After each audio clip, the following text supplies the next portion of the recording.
Tai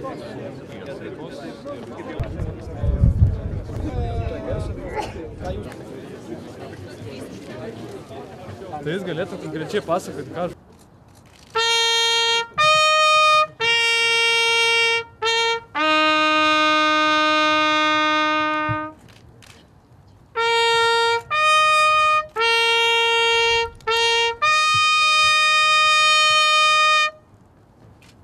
Sveiki, šauliai!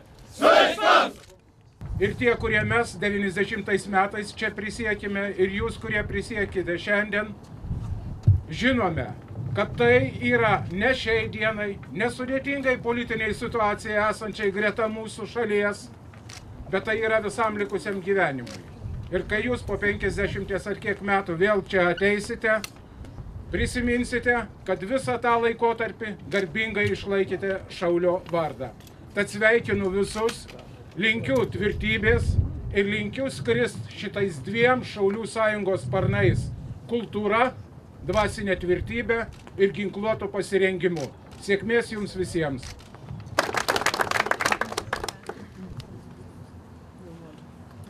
Aš, Andrius Žaidas, tapdamas Šauliu, jūsų akivaizdoje prisiekiu būti ištikimas Lietuvos valstybei, negailėdamas jėgų ir gyvybės, ginti ir saugoti jos nepriklausomybę, istorinį vientisumą ir konstitucinę santvarką. Pasižadu laikytis Lietuvos Respublikos konstitucijos, Lietuvos Šaulių sąjungos įstatymų, Lietuvos Šaulių sąjungos statuto ir etikos kodekso.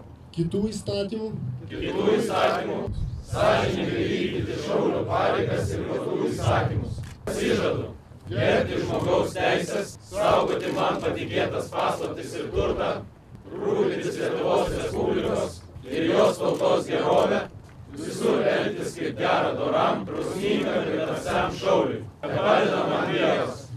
broliai, sesės šauliai, visi čia susirinkusieji. Kiekvienas žmogus turi prigimtinės teisės. Į kalbą, į žemę, į laisvę. Ir dažnai mes užmirštame, kad ir turime pareigas,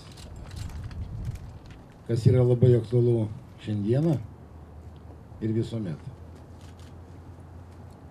Priimta priesaika tai yra įsipareigojimas. Įsipareigojimas atlikti pareigą.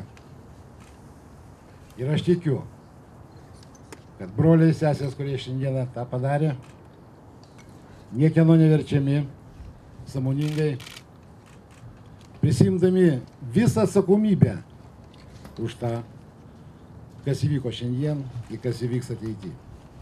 Aš tikiu jumis ir sveikinu.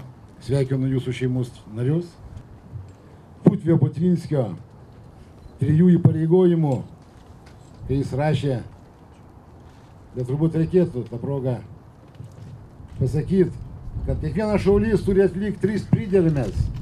Pirmoji – pareiga šeimai.